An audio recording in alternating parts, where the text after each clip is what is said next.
دعویٰ کیا مہدی ہونے کا، پھر دعویٰ کیا نبی ہونے کا، پھر دعویٰ کیا خدا کا باپ ہونے کا، پھر دعویٰ کیا رب الارباب ہونے کا۔ لا الہ الا اللہ، کوئی عبادت کے لائق نہیں سوائے اللہ کے۔ کلمے کو بدل دیا، کلمہ پڑھنے لگے لا الہ الا ریاض، عبادت کے لائق کوئی نہیں سوائے ریاض کے، نعوذ باللہ من ذالک۔ جس وقت سیہون کے اس جنگل میں یہ رہا کرتا تھا، چلا کشی کیا کرتا تھا، اس موقع پر ایک بڑی بھی تھی مستانی ماں، اس کے پاس یہ جایا کرتا تھا اور اس کے ساتھ میں شباشی یعنی رات گزارا کرتا تھا، ہاتھ میں ہاتھ ملایا کرتا تھا، سینے سے سینہ لگایا کرتا تھا، زنا یہ کیا کرتا تھا، رنگ ریلیاں یہ منایا کرتا تھا، اور اسی کو اس نے حلال کر دیا اور پھر کہا کہ مولویوں نے اس کو حرام کر رکھا ہے۔ بسم اللہ الرحمن الرحیم، الحمد للہ وحدہ والصلاة والسلام علی من لا نبی بعدہ، اما بعد فاعوذ باللہ من الشیطان الرجیم، بسم اللہ الرحمن الرحیم، ان الدین عند اللہ الاسلام ومن يبتغ غير الإسلام دينا فلن يقبل منه صدق الله العظيم۔ وقال النبي صلى الله عليه وسلم من أحدث في أمرنا هذا ما ليس منه فهو رد، أو كما قال عليه الصلاة والسلام۔ رب اشرح لي صدري ويسر لي أمري، رب اشرح لي صدري ويسر لي أمري، رب اشرح لي صدري ويسر لي أمري۔ اللهم صل على سيدنا محمد وعلى آل محمد كما صليت على إبراهيم وعلى آل إبراهيم إنك حميد مجيد۔ اللهم بارك على محمد وعلى آل محمد كما باركت على إبراهيم وعلى آل إبراهيم إنك حميد مجيد۔ اللهم صل على سيدنا محمد في أول كلامنا، اللهم صل على سيدنا محمد في أوسط كلامنا، اللهم صل على سيدنا محمد في آخر كلامنا۔ قابل قدر معزز و مکرم مسجد میں تشریف فرما احباب، گزشتہ تقریباً 2-3 جمعوں سے یہ بات سامنے آ رہی ہے کہ ہمارے نبی تاجدار مدینہ کالی کملی والے آقا احمد مجتبی محمد مصطفیٰ جناب محمد الرسول اللہ صلی اللہ علیہ وسلم آخری نبی ہیں، آخری پیغمبر ہیں۔ آپ کے بعد نہ کوئی نبی آئے گا نہ کوئی رسول آئے گا۔ آپ کی آمد کے بعد، آپ کے آ کر چلے جانے کے بعد میں اگر کوئی دعوی نبوت کرے گا، اگر کوئی نبی ہونے کا اعلان کرے گا تو یقین جانیے وہ کذاب ہوگا، وہ دجال ہوگا، وہ فتین ہوگا، وہ جھوٹا ہوگا۔ یہ بات تقریباً 3 جمعوں سے آپ کے سامنے بیان کی جا رہی ہے۔ پہلے یہ بتایا گیا کہ ہمارے نبی حضرت محمد صلی اللہ علیہ وسلم آخری نبی ہیں، قرآن کی آیتیں رکھی گئی، احادیث آپ کے سامنے بیان کی گئی، اور اس کے بعد میں آپ کو یہ بتایا گیا، یہ بیان کیا گیا کہ جو ہمارے نبی کو نہ مانے، جو دین کو چھوڑ دے، اسلام کو چھوڑ دے، خدا کا انکار کر دے، خدا کا انکاری ہو جائے، یا محمد مصطفیٰ صلی اللہ علیہ وسلم کو نہ مانے، یا مانے آخری نبی نہ مانے، یا ہمارے نبی حضرت محمد صلی اللہ علیہ وسلم کو نبی مانے، رسول مانے، مگر آخری نبی نہ مانے، تو وہ مرتد ہوگا، اور مرتد ہونے کی بنیاد پر اس کو کیا سزا دی جائے گی وہ قرآن کی روشنی میں، احادیث کی روشنی میں آپ کے سامنے بیان کر دیا گیا، آپ کے سامنے بتا دیا گیا۔ اور ابھی گزشتہ جمعہ آخری نبی حضرت محمد صلی اللہ علیہ وسلم کے بارے میں آپ کے سامنے کھل کر بات آ گئی کہ ہمارے نبی کے بعد کس کس نے دعوی نبوت کیا تھا، مختلف باتیں۔ تو اب کی اس بار میں آپ کے سامنے ہم سب کے درمیان میں بات یہ ہونے والی ہے کہ ہمارے نبی کی آمد کے بعد میں بھی بہت سارے لوگوں نے کبھی مہدی ہونے کا دعویٰ کیا، کبھی عیسیٰ ہونے کا دعویٰ کیا، کبھی کال کی اوتار ہونے کا دعویٰ کیا، کبھی ذلی بروزی نبی ہونے کا دعویٰ کیا، کبھی کچھ۔ اس پرفتن دور میں بھی باطل، دجل، کذب مختلف شکلیں دھار کر، مختلف شکلیں اپنا کر لوگوں کے درمیان میں آ رہا ہے، اس بات کی کوشش کر رہا ہے کہ وہ اپنے مقاصد میں کامیاب ہو، لوگوں کو گمراہ کر دے، عقائد کو بگاڑ دے۔ تو مہدویت کا دعویٰ کر کے لوگوں کو گمراہ کرنے کی کوشش کی۔ ریاض احمد نامی شخص نے، ریاض احمد گوہر شاہی کون ہے؟ کشمیر سری نگر میں بابا گوہر علی شاہ ایک شخص تھا، اس کی 5ویں پشت سے ریاض احمد گوہر شاہی 1941 عیسوی میں پیدا ہوا۔ بابا گوہر علی شاہ، اس نے ایک مرتبہ کسی کو قتل کر دیا، اس سے کسی کا قتل ہو گیا، وہ ڈر کے مارے راول پنڈی چلا گیا، راول پنڈی میں رہنے لگا، اور پھر اس کو خطرہ، خوف محسوس ہوا۔ اس زمانے میں انگریز کا دور حکومت تھا، وہ ڈر کر وہیں کے کسی ایک تحصیل کے جنگل میں جا کر ڈیرا لگا کر رہنے لگا، اور ظاہری جو اپنا حلیہ اپنایا، اپنا جو شکل اپنایا، وہ کسی بابا کی، کسی بزرگ کی اپنا لیا، داڑھی رکھ کر، جبہ کرتا پہن کر پیری مریدی شروع کر دی۔ کچھ دن گزرے تھے کہ لوگ اس کے عقیدت مند ہو گئے، گرویدہ ہو گئے، تو اس نے اسی کو اپنا پیشہ بنا لیا۔ ہوتے ہوتے نوبت یہاں تک آئی کہ وہ جنگل اس کو نذرانے میں دے دیا گیا، کئی کلومیٹر کا جنگل، کئی ایکڑوں میں پھیلا ہوا جنگل اس کو نذرانے کے طور پر پیش کر دیا گیا۔ پھر یہ سلسلہ چلتا رہا۔ 1941 عیسوی میں ریاض احمد گوہر شاہی پیدا ہوا۔ جب شعور کو پہنچا تو میٹرک کی، پھر میٹرک سے آگے بڑھ کر دوسرا جاب کیا، پھر اس نے میکینک کی دکان کھول لی، میکینک کی، ویلڈر کی دکان کھول لی۔ پھر اس سے اس کے پیسوں کا مسئلہ حل نہیں ہوا، تو ان مسائل کو حل کرنے کے لیے اس نے پریشان ہو کر سوچا کہ کیا کروں۔ آخر میں اس کے دماغ میں بات آئی کہ کیوں نہ میں اپنے دادا بابا گوہر علی شاہ کے کام کو اپنا لوں، یعنی پیری مریدی کے کام کو شروع کر دوں۔ یہ سوچ کر اس نے اپنی کتاب میں لکھا کہ کئی خانقاہوں کے چکر لگائے، جب کچھ فائدہ نہیں ہوا تو اس نے لکھا ہے کہ 20 سال میں اس پر گدھے کا اثر ہو گیا، اور 20 سے لے کر 30 سال تک وہ خانقاہوں کو چھوڑ کر دنیا میں لگ گیا، یہاں تک کہ اس کی نمازیں باقی نہیں رہی، بلکہ جمعہ کی نماز تک اس کی جاتی رہی۔ اور اس سے آگے بڑھ کر پیسوں کے حصول میں حلال و حرام کی تمیز ختم ہو گئی، حلال اور حرام کی تمیز کیے بغیر وہ پیسے جمع کرنے لگا، اور لکھا ہے کہ تھیٹروں کا، سینما گھروں کا وہ چکر لگاتا تھا، اور جھوٹ، فریب، دھوکہ دہی اس کی شکار بن گئی، یہاں تک اس نے لکھا ہے۔ اور پھر اس کے بعد پھر دوبارہ اس کو نشہ چڑھا، خیال ہوا، تو اس نے حیدرآباد کے اندر اپنا ٹھکانہ ڈالا، اپنا قیام کیا، اور پھر اپنا نام سید کے نام سے ظاہر کیا، سید ریاض احمد کے نام سے اپنا نام ظاہر کیا۔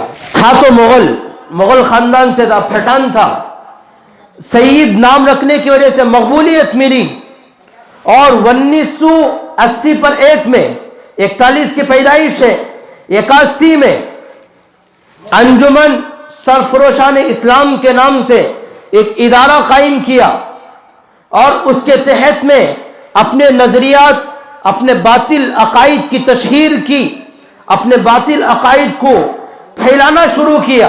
باطل عقائد و نظریات کو پھیلانا شروع کیا. آپ اندازہ لگائیے, اس کے باطل عقائد کیا, نظریات کیا, خیالات کیا, خدا کے بارے میں عقیدہ کیا, نبیوں کے بارے میں نظریات عقائد کیا, خود ہمارے نبی کے بارے میں عقیدہ کیا. اس نے لکھا ہے اللہ عاجز ہے, مجبور ہے. خدا کے بارے میں کیا لکھا؟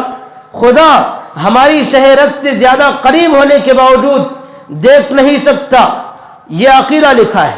اور اس کے بارے میں یہ بھی بات ملتی ہے کہ حضور صلی اللہ علیہ وسلم عرش پر تشریف لے گئے معراج کے موقع پر, تو ہمارے نبی نے حضرت محمد صلی اللہ علیہ وسلم نے خدا کو دیکھا کہ خدا نے اپنی انگلی میں انگوٹھی پہن رکھی ہے, جس انگوٹھی کو حضور صلی اللہ علیہ وسلم نے حضرت علی کو دیا, حضرت علی رضی اللہ عنہ کو عطا فرمایا. یہ عقیدہ لکھا. مطلب کیا بتانا چاہتا ہے؟ بتانا یہ چاہتا ہے کہ خدا نعوذ باللہ زیورات کا محتاج ہے, خدا انگوٹھی پہنتا ہے, خدا زیورات سے مجلہ ہوتا ہے, آراستہ ہوتا ہے. یہ نظریہ عقیدہ دیا ہے. اور اس نے یہ بھی کتابوں میں یہ بھی لکھا گیا کہ ایک مرتبہ ریاض احمد گوہر شاہی نے اپنے ایک خلیفہ کو, اپنے ایک نائب کو, اپنے ایک چیلے کو اٹھایا, آسمان پر لے گیا, خدا کے عرش پہ بٹھایا. اس نے کیا لکھا؟ ریاض احمد گوہر شاہی نے اپنے ایک چیلے یونس گوہر شاہی کو اٹھا کر عرش پہ بٹھایا. تو یونس گوہر شاہی عرش پہ بیٹھا, اس کے سامنے سجدے میں گر گیا. آگے لکھا کہ یونس گوہر شاہی سجدہ کرتے ہوئے یہ دیکھا کہ خود خدا بھی ریاض احمد گوہر شاہی کے سامنے سر بسجود ہے, سجدہ کر رہا ہے. نعوذ باللہ من ذلک. یہاں تک اس نے عقیدہ لکھا ہے. اور حضرات انبیاء علیہ السلام کی توہین کی. حضرت آدم علیہ السلام کے بارے میں لکھا کہ یہ خدا کا دھتکارا ہوا نبی ہے. حضرت آدم علیہ السلام کے بارے میں لکھا حضرت آدم علیہ السلام حسد خور, جلنے والے نبی ہیں. حضرت موسیٰ علیہ السلام کے بارے میں لکھا حضرت موسیٰ علیہ السلام کی قبر اطہر جسد اطہر سے خالی اور شرک کا اڈا. کیا لکھا؟ حضرت موسیٰ علیہ السلام کی جو قبر ہے اس قبر کے بارے میں لکھا جسد اطہر سے خالی, شرک کا اڈا ہے. یہ تک بات لکھی.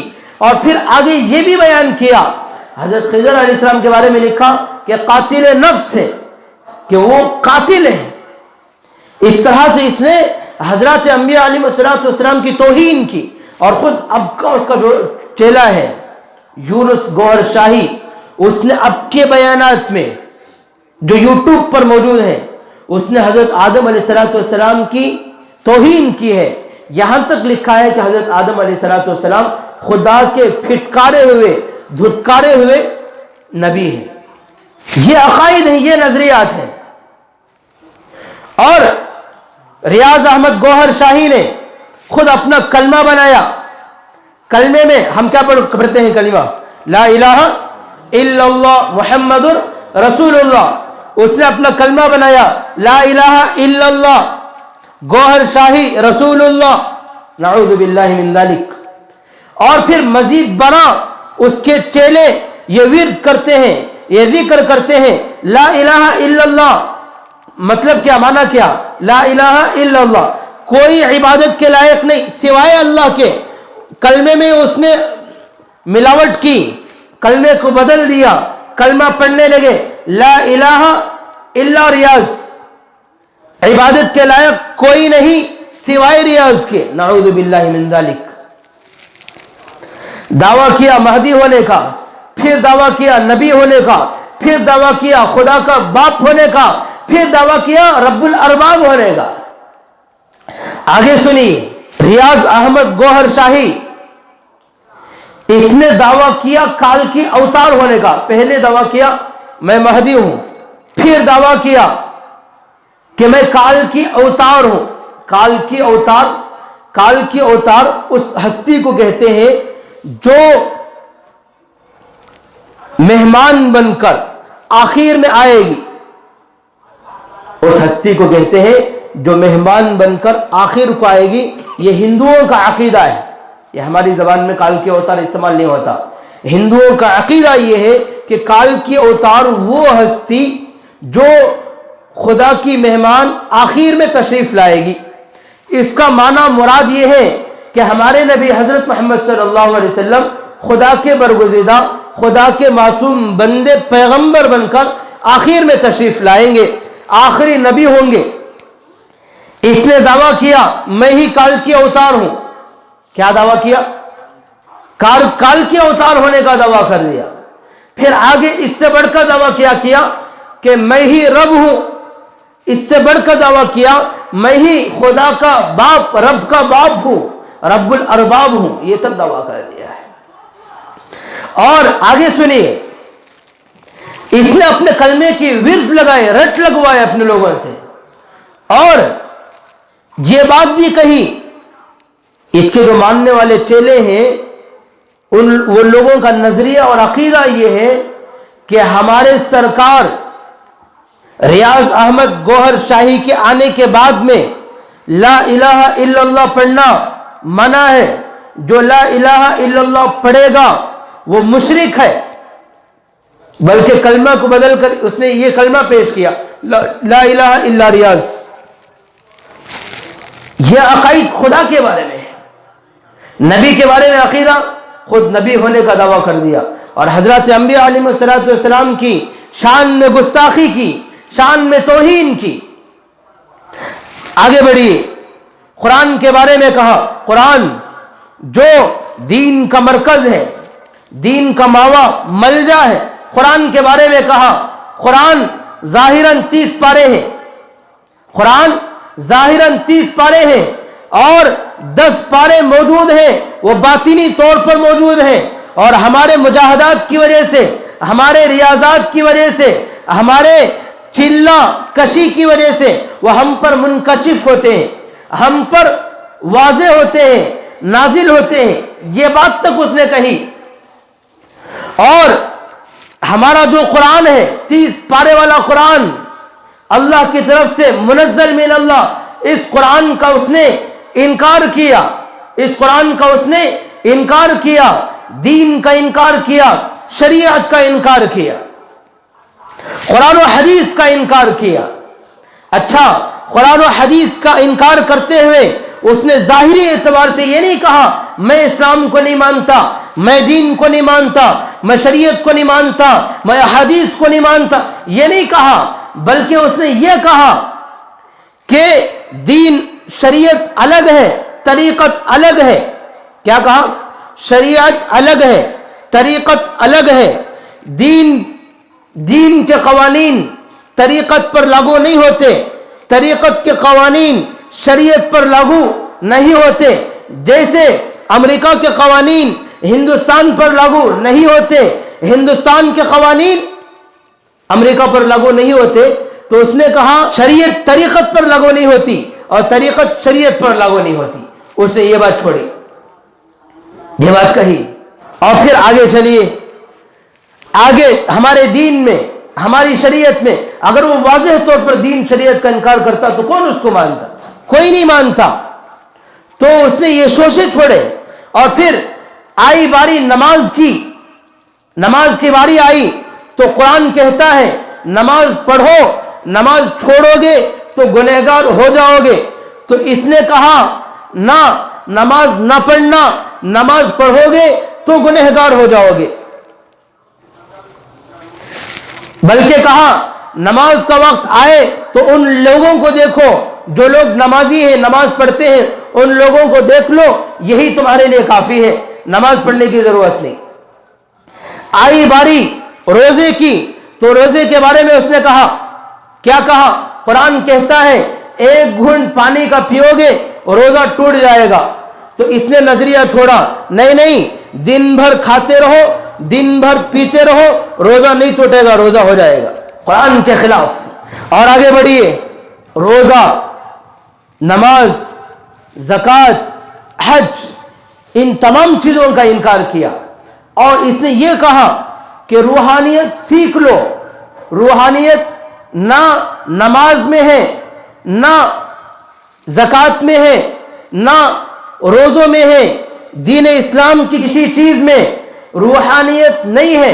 इन आमाल से उसने रूहानियत को ख़त्म कर दिया।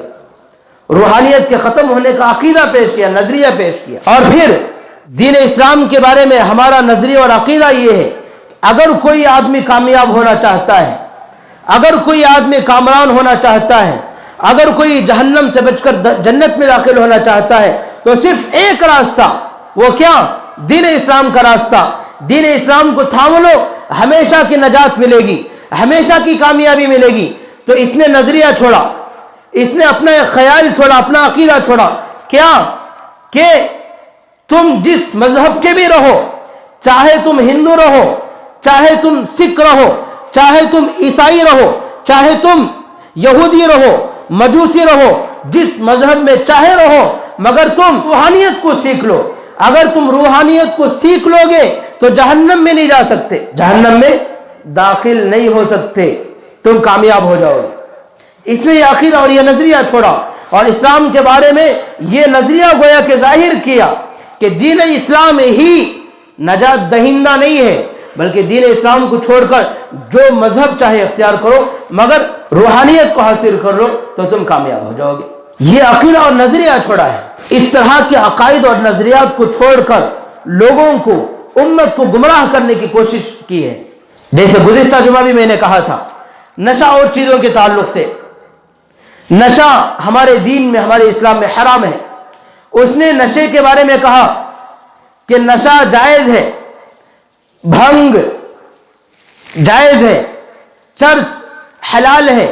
हर वो नशे की चीज़ जिसको इस्तेमाल करने के बाद में आदमी इबादत से, रियाजत से गाफिल ना होता हो, जायज़ है। उसने यह अकीदा छोड़ा और बेपर्दगी को, बेहयाई को उसने जायज़ करार दे दिया और यह कहा कि ये मौलवी लोग नशे को हराम करते हैं, हालांकि नशा हलाल है। और इसी तरह से बेपर्दगी हलाल है, मौलवियों ने इसको हराम कर रखा है। इसने कहा कि औरतों से हाथ मिलाना, मुसाफहा करना, मुआनका करना, औरतों को देखना, यह जायज़ है। और खुद उसी के बारे में किताब में लिखा है, जिस वक्त सहून के उस जंगल में ये रहा करता था, चिल्ला कशी किया करता था, उस मौके पर एक बड़ी भी थी मस्तानी माँ, उसके पास ये जाया करता था और उसके साथ में शब्बाशी यानी रात गुजारा करता था, हाथ में हाथ मिलाया करता था, सीने से सीना लगाया करता था, जिना ये किया करता था, रंगरेलियां ये मनाया करता था। और इसी को इसने हराम हलाल कर दिया और फिर कहा कि मौलवियों ने इसको हराम कर रखा है, ये तो जायज है। तो जिना के दरवाजे को खोल दिया, नशे के दरवाजे को खोल दिया, शिर्क के दरवाजे को खोल दिया, कुफ्र के दरवाजे को खोल दिया, नबूवत के दरवाजे को खोल दिया। और जब उलमा ने इसका जायजा लिया, जब इसको महसूस किया, जब इसके अकाइद से, इसके अफकार से, इसके ख्यालात से मुतनब्बे हुए, जान गए, पहचान गए, तो फौरन उलमा ने खड़े होकर इसके खिलाफ में आवाज लगाई। अब से 6 साल पहले, 7 साल पहले उलमा ने इसको बेंगलुरु में महसूस किया, तो उस वक्त में आवाज लगाना नामुनासिब समझा। सोचा ये, समझा ये कि शायद अगर हमने इस वक्त में इसकी आवाज लगाएंगे, इसके ताल्लुक से बात करेंगे, तो लोग इसको जानते नहीं, लोग इसको पहचानते नहीं, लोग इसकी तालीमात से वाबस्ता नहीं, तो हमारे आवाज उठाने की वजह से ये मशहूर हो जाएगा, इसके अकायद और नजरियात फैल जाएंगे और हम इसका जरिया और सबब बन जाएंगे। इसलिए सोचकर उलमा ने इसको छोड़ दिया, तर्क कर दिया कि हो सकता है ये ऐसे ही ख़त्म हो जाए, ये मर जाए, ख़त्म हो जाए, इसके बातिल अकायद और नजरियात ख़त्म हो जाए। ये सोचकर उलमा ने खामोशी इख्तियार की। मगर अब क्या हुआ? सोशल मीडिया के ज़रिए से, व्हाट्सएप, फेसबुक के ज़रिए से, यूट्यूब के ज़रिए से और मुख्तलिफ इन मीडिया के ज़रिए से इसने अपने नज़रियात को फैला दिया, अपने अकायद की तशहीर कर दी। और बेंगलुरु के अंदर तकरीबन 4 अड्डे, 4 मराकिज कायम किए, लोग इससे वाबस्ता हो गए, इसके फितने में मुलविस हो गए, इसका जिक्र करने लगे, कलिमा इसका पढ़ने लगे, चर्चे इसके करने लगे, जिक्र इसका करने लगे, ला इलाहा इल्ला रियाज कहने लगे, ला इलाहा इल्लल्लाह गौहर शाही रसूलुल्लाह इसका विर्द करने लगे, इसकी मजलिस में बैठकर उसका जिक्र करने लगे। मैंने खुद देखा अपनी आंखों से, इसकी मजलिस में बैठकर लोग कलमा पढ़ने लगे। क्या ये जिक्र, अजीब व गरीब जिक्र करने लगे। वो क्या जिक्र, आप सुनेंगे तो हंसेंगे, मेरी जबान नहीं उठती कि मैं उसको कह दूं।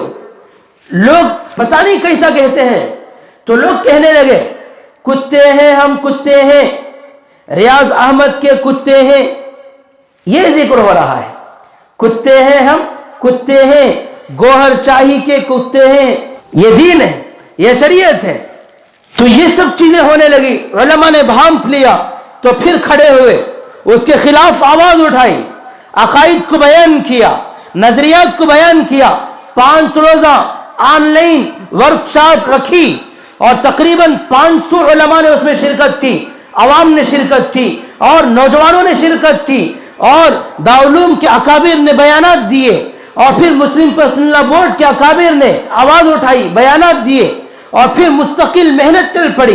फिर उसके बाद में 15 रोज का ऑनलाइन वर्कशॉप चली, फिर हजारों उलमा उससे वाबस्ता हुए, लोगों के दरमियान में बात फैलने लगी। फिर वो शख्स अब का उसका रियाज अहमद का चेला यूनुस गौहर शाही, उसके मरकज तक बात पहुंची, उसके कानों तक बात पहुंची तो मुतनफिर हुआ, फिक्रमंद हुआ, इसकी चीखें निकल गई। अब का बयान है, ये 5 रोजा ऑनलाइन कॉन्फ्रेंस होने के बाद में खत्म नबूवत के नाम पर उमूमी इजलास हुआ। जब ये तज़किरे उस तक पहुंचे तो वो चीख पड़ा, उसने वीडियो निकाली, अपने लोगों से मन्नत समाजत की और कहा कि हमने सुना है वो हिंदुस्तान में नहीं है, वो कहीं और बैठा हुआ है, लंदन में बैठकर लोगों को लीड करता है, लोगों को संभालता है, लोगों की रहबरी करता है, गुमराह करता है। लंदन में बैठकर उसने हिंदुस्तान के लोगों को गुमराह किया। और वीडियो उसने एक वीडियो छोड़ी, उस वीडियो में आकर उसने कहा, अपने लोगों से कहा कि हमने सुना है कि हिंदुस्तान के उलमाए सू ने हमारी मुखालफत की है, हमारे लोग परेशान ना हो, घबरा ना जाएं, वो लोग जो हमारे खिलाफ आवाज उठा रहे हैं वो उलमाए सू हैं। उलमाए सू की बात कही, हालांकि उलमाए सू नहीं, उलमाए हक है। उलमाए सू नहीं बल्कि ये उलमाए देवबंद है, ये उलमाए सू नहीं, ये उलमा नबी के पैरोकार हैं, नबी के फरमाबरदार हैं, नबी के नाम पर अपनी जान, अपना माल, अपने आल औलाद को तक ठिकाने लगाने के लिए तैयार हैं, कुर्बान करने के लिए तैयार हैं। ये वो उलमा है, उलमाए हक है, नबी के नाम पर अपनी जान देने वाले। इन्होंने आवाज उठाई है। और फिर उसने उस वीडियो के अंदर आकर यह बात भी कही कि कुरान और हदीस पर जिसका ईमान होगा वो हमारे रास्ते से, दीन के शरीयत के रास्ते से नहीं हटेगा, जो कमजोर होगा वो बहक जाएगा। इस तरह की बात, ऐसा मक्कार है, ऐसा अय्यार, ऐसा चालबाज है कि उसके सिर्फ अल्फाज सुनेंगे कि लोग गुमराह हो जाएंगे, उसके अल्फाज में आकर लोग गुमराह हो जाएंगे, नौजवान गुमराह हो जाएंगे। ऐसे अल्फाज उसने इस्तेमाल किए। तो बहरहाल उलमा ने आवाज उठाई तो उसने उसकी दस्तक महसूस की, उसने उसकी खटक महसूस की, तो उसकी चीखें निकल गई। इंशाअल्लाह वो दिन आएगा कि दुम दबाकर भागने पर मजबूर होगा। वो दिन आएगा कि इसका जो फितना है ये रोपोश हो जाएगा, ये खत्म हो जाएगा, जमीन बोस होगा।